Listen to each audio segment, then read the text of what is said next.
जय श्री कृष्णा। आप सभी का हमारे YouTube चैनल पर स्वागत है। गुप्त नवरात्रि की आप सभी को हार्दिक शुभकामनाएं। गुप्त नवरात्र का 8वां दिन महाविद्या माँ बगलामुखी को समर्पित है। अगर आप माँ बगलामुखी की पूजा करते हैं तो इससे आपको कई तरह के लाभ प्राप्त हो सकते हैं। बगलामुखी माँ की पूजा करने से शत्रुओं का नाश होने में सहायता मिलती है। वैसे तो महाविद्या बगलामुखी की पूजा गुप्त नवरात्रि के 8वें दिन की जाती है, लेकिन बैसाख माह के शुक्ल पक्ष की अष्टमी तिथि को माँ बगलामुखी की जयंती मनाई जाती है। मान्यता है कि यह वही दिन है जिस दिन बगलामुखी देवी अवतरित हुई थी। अगर सच्ची श्रद्धा, आस्था और सही विधि से माँ बगलामुखी की पूजा की जाए तो बगलामुखी देवी अपने भक्तों को शत्रुओं से जुड़ी हुई तमाम समस्याओं से दूर रखती है। महाविद्या बगलामुखी के बारे में कहा जाता है कि अगर सारे ब्रह्मांड की शक्तियां भी मिल जाए तो भी वह बगलामुखी का मुकाबला नहीं कर सकती। माँ बगलामुखी को पीला रंग बहुत प्रिय है और इनके भक्तों द्वारा पीले वस्त्र अर्पित किए जाते हैं। पीले फूलों से माँ का श्रृंगार किया जाता है और माँ बगलामुखी सोने के सिंहासन पर विराजमान रहती है। इनकी साधना करने से, पूजा अर्चना करने से भक्तों के सभी दुखों का नाश हो जाता है और जीवन में आने वाली सभी प्रकार की परेशानियां भी दूर हो जाती है।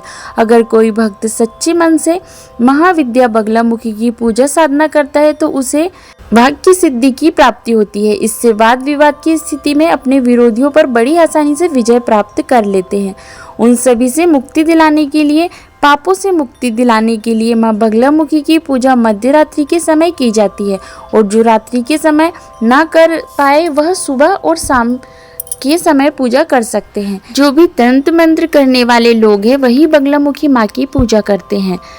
आम लोग शाम के समय और सुबह के समय भी जिस प्रकार से बाकी दोनों में पूजा करते हैं उसे प्रकार से कर सकते हैं। माँ बगलामुखी की पूजा करने से कोर्ट कचहरी के केस में सफलता प्राप्त होती है। महाविद्या बगलामुखी की पूजा करने के लिए भक्तों को सुबह जल्दी उठकर स्नान करना चाहिए। फिर पीले वस्त्र धारण करके, यदि हो सके तो पीले रंग के आसन पर ही बैठकर पूजा करनी चाहिए। चौकी पर पीले वस्त्र बिछाकर माँ बगलामुखी की मूर्ति, तस्वीर स्थापित करना चाहिए। यदि आपके पास माँ बगलामुखी की मूर्ति या तस्वीर नहीं है और यंत्र है तो आप यंत्र की स्थापना कर सकते हैं, नहीं तो आप केवल माँ दुर्गा की प्रतिमा की स्थापना भी कर सकते हैं।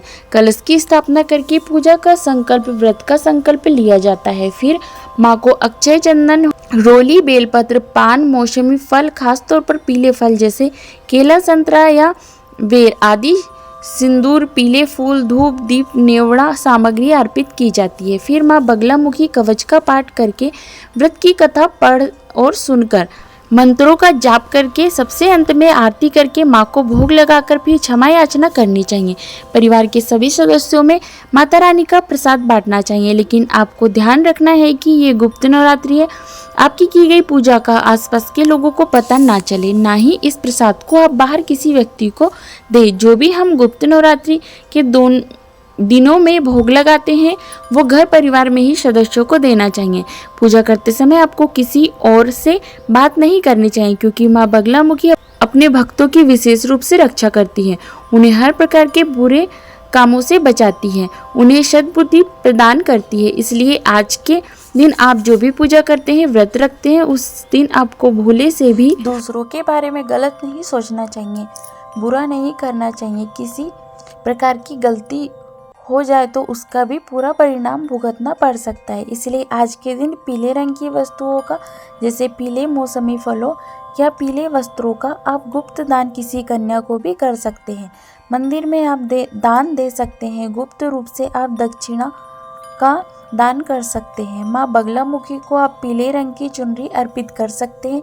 ऐसा करने से भक्तों के जीवन में सुख और समृद्धि आती है, मनोवांछित फल की प्राप्ति होती है और माँ की पूजा करने से यदि आने वाली कोई बाधा है तो वो भी बड़ी आसानी से दूर हो जाती है। घर परिवार के सदस्यों को स्वास्थ्य बेहतर रहता है और इनकी पूजा करने से यदि विश्वास के साथ पूजा की जाए तो सभी रुके हुए कार्य बिना किसी बाधा के पूर्ण हो जाते हैं। शारीरिक और मानसिक चिंताएं भी दूर हो जाती है।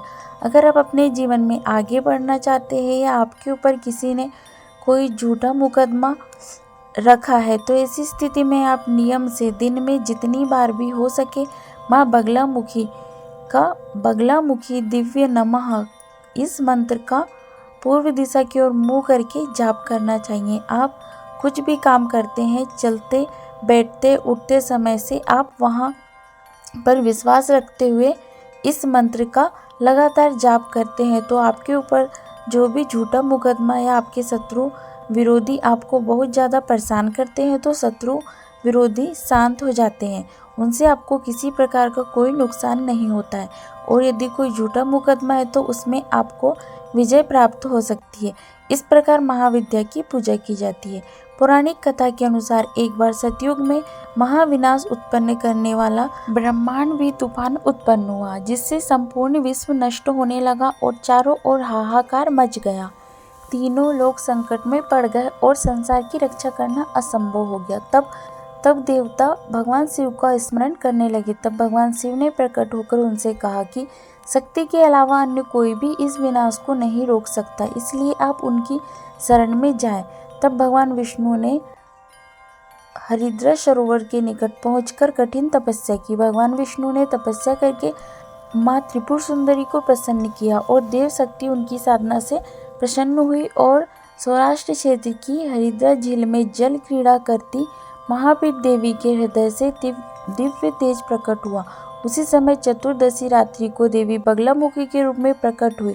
त्रिलोक के स्तवनी महाविद्या भगवती बगलामुखी ने फिर प्रसन्न होकर श्री विष्णु को उचित वरदान दिया। तब कहीं जाकर सृष्टि का विनाश रोक पाया। देवी बगलामुखी को वीररती भी कहा जाता है क्योंकि देवी को स्वयं ब्रह्मास्त्र कहा जाता है, इसलिए देवी विद्या तांत्रिक ने स्तंभन की देवी मानते हैं और ग्रस्त लोगों के लिए देवी बगलामुखी की पूजा समस्त प्रकार के संचालन करने वाली है। आशा करती हूँ ये जानकारी आपको पसंद आई होगी। यदि वीडियो पसंद आए तो लाइक कीजिएगा, शेयर कीजिएगा और हमारे चैनल को सब्सक्राइब कीजिएगा।